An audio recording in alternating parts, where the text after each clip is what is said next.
Dito lumaki si Mrs. Hindi sa farm. Sa Salinas. May hanging bridge dito guys. Oh, ang ganda.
Ay subukan kaya natin dito umakyat sa Mapayaw.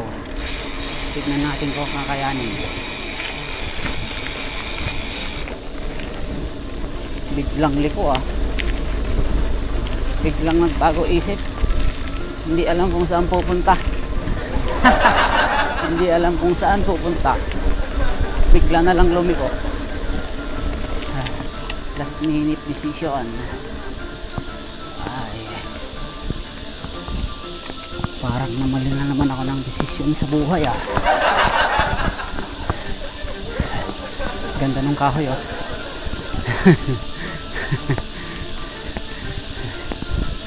Magkatapat yung school, Salinas Elementary tapos Salinas High School. Diyan sa dalawang school na yan, diyan nag-aral si Mrs. Pasyalan natin yung kanyang isang tourist destination dito sa Salinas, yung Salinas Salt Spring. Mahirap puwersahin guys, lalong lalo na walang gaanong ensayo. Maganda to pag natapos yung daan. Ito ang kagandahan minsan pag nandito ko sa kabundukan, sariwa yung hangin, wala pang ganong mga sasakyan. Ang maririnig mo lang yung mga huni ng mga mga kuliglig, mga ibon. Yan sarap pakinggan, parang musika sa tenga ng mga taong nature lover talaga. Sarap nung hangin, ang lamig. Trivia guys, kapag ang lugar pala maraming mga puno, masariwa yung hangin na nalalanghap natin. Saka ito daw yung mga lugar na rich in oxygen, saka yung ginatawag nating negative ion. Yung negative ion pala, beneficial pala sa natin, sa health natin. Kaya pag meron kayong mga nadadaan ng mga falls, ganyan, yun daw yung isa sa malakas magbigay ng negative ion sa katawan natin. At the same time, nare-refresh yung katawan natin kasi iba yung lamig, masarap sa pakiramdam. Ito na yung boundary ng Salinas sa Mapayaw.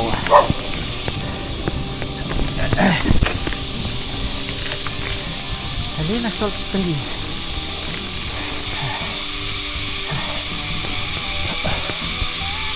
Ito yung tinatawag nilang Salinas Salt Spring. Ito yung bundok na naglalabas siya ng tubig na may asin. Kaya tinawag din na Salinas ang baryong ito, gawa nga nung pinangalan ito dito sa may Salt Spring. Kasi ang Espanyol daw ng asin is Salinas. Kaya siya tinawag na Salinas. May konting hiking lang po siya. Yan na po guys, oh. Ito na po yung Salinas Salt Spring. Kaya lang hindi namatay na daw siya, kaya black na yung kulay. Dati nung araw white daw yan, pero gawa nga nung nag-erap yung malakas na lindol noong 1990s, biglang nabarahan yung nagdadaluyan ng tubig. Pasyal ko kayo sa taas guys.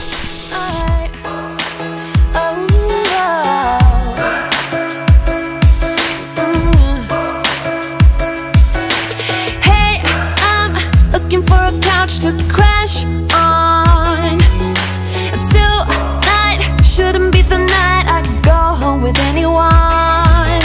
I've been out walking on a rougher patch now, but I must say living on the edge of things has been kind of fun. Look, there's a bruise right here, one or a few on there. Man, did you see me though? 'Cause I sure put on the show. I'm dancing on the tables and I must say I got a taste for flipping out. I'm glancing at the haters and I know they wish they did the shit I did tonight. You wanna break some things, alright. All of the cups are out of sight.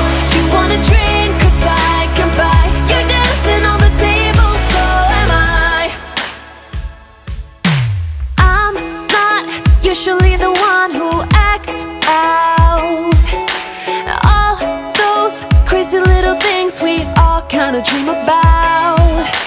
A good thing we are running out of sunlight. It's not necessary for these guys to know. Ay. Ano ba yan? Nakabukas pa pala, oh. Buti hindi nahulog.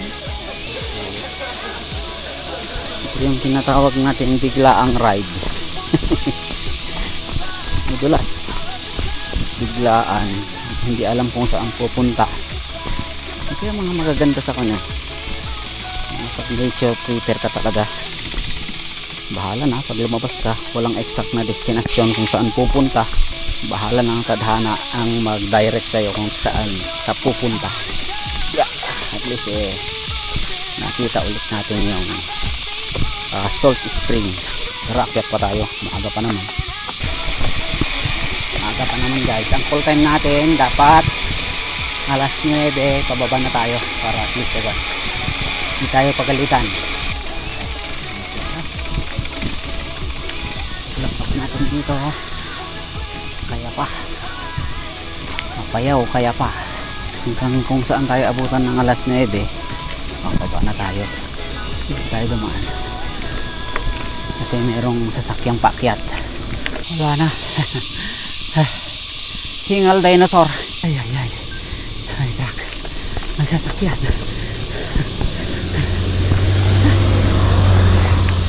Kahit napaakyat tayo na lang ang magbigay kasi mas maliit tayo kanya naman talaga dapat magbigayan. Huwag pa irali ng init ng ulo sa kalsada.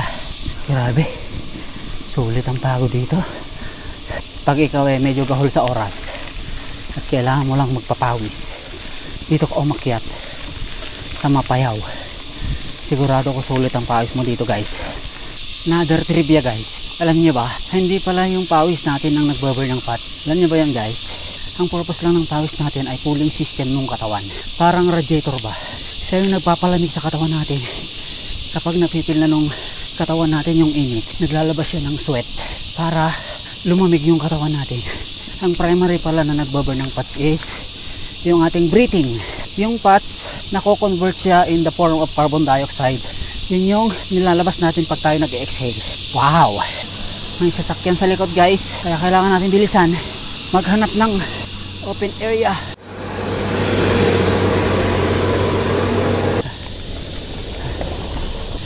bigayan sa daan. Warning na yung puso ko guys. 185, 186 na. Na over RPM na siya guys. Nagwawarning na yung aking heart rate. Warning is real.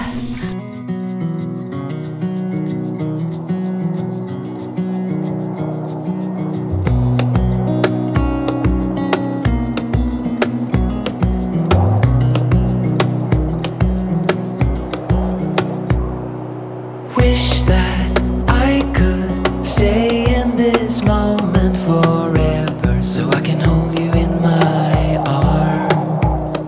I will carry you on my shoulders as long as I'm able. Scare the monsters under your bed. Deep and abiding, liking for you is all I need. Until my heart gives in, I will do everything I can for you.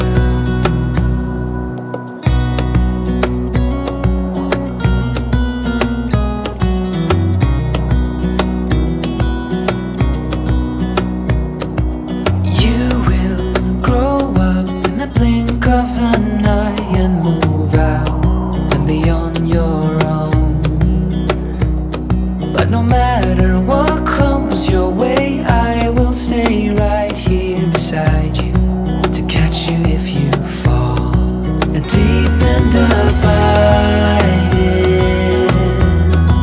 liking for you is all I need. Until my heart gives in, I will do everything I can for you. Buti na lang may rason tayong huminto para mag drone shot. And at the same time para makapagpahinga na rin kasi nagwa-warning na yung heart rate ko kanina eh. 186, 187. Sa Cebu hindi nag-warning. Sa Baan hindi nag-warning. Sa Kayapa hindi rin nag-warning. Pero dito sa Mapaya, grabe. Dito pa lang ako sa may sa may gitna. Nagwa-warning na kaagad. Baka talaga. Iba ka Mapayaw. Bukod sa misis ko, ikaw na lang napapadibok sa puso ko. Bawal magtapon ng basero dito. 9003. Ha! Nakikita ko na naman yung Republic Act 9003. Shout out sa'yo Katuro. Ganda yung scenery dito. Para kang nasa Baguio. Ganda. Ganda naman. Ganda ng lugar. Ang hindi lang kasi maganda rito sa Mapayaw, yung daan sa baba, bitak-bitak na yung tire pot. O dito sa part na to medyo maganda siya. Medyo malapad yung tire pot. Parang gusto kong kantahin yung kuna. Huwag muna tayong umuwi. Ngayon 2024, ngayon lang ulit ako umakyat dito eh. Lamig nung hangin. Ito yung reward natin guys pag tayo umaakyat ng mga kabundukan. Lalong-lalo na dito sa mga sa mga medyo remote area. Walang gaanong sasakyan. Kasi talagang fresh air yung malalanghap natin guys. Very rewarding. Sulit yung pagod. Kasi hindi naman to talaga yung bala kong puntahan eh. Yung bala ko sana magbabaan ako, reverse. Ito yung tinatawag natin kuan. Biglang liko ride. Alam nyo ba guys, yung last na pumunta ako dito, December 30 yata. Dito sumabit yung drone ko sa mga pine tree na yan. Kaya nasira. Kaya ngayon, re-resbakan natin siya. Sana huwag sumabit ulit. Kasi maganda yung shot dito eh. Cinematic shot.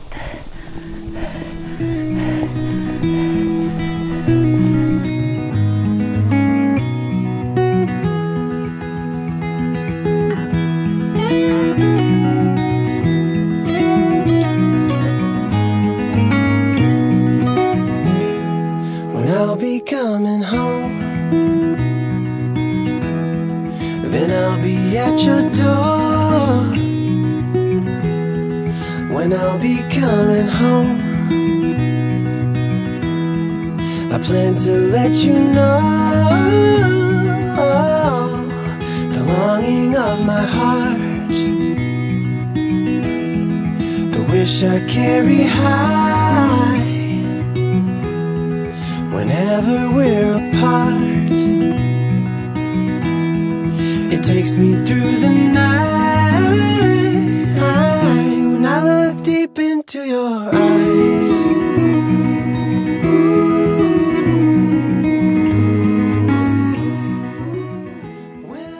Yan sa may puno na yan, sa may sanga na yan, dyan sumabit yung drone ko. Okay, tapos na yung papawis natin guys. Tingnan tayo. And I am on my way. When I'll be coming home, I wanna see you play. Akyat pa sana tayo ng cold campsite guys, kaya lang medyo tanghali na, medyo gahol na sa oras. Insert na lang natin yung dati nating video guys.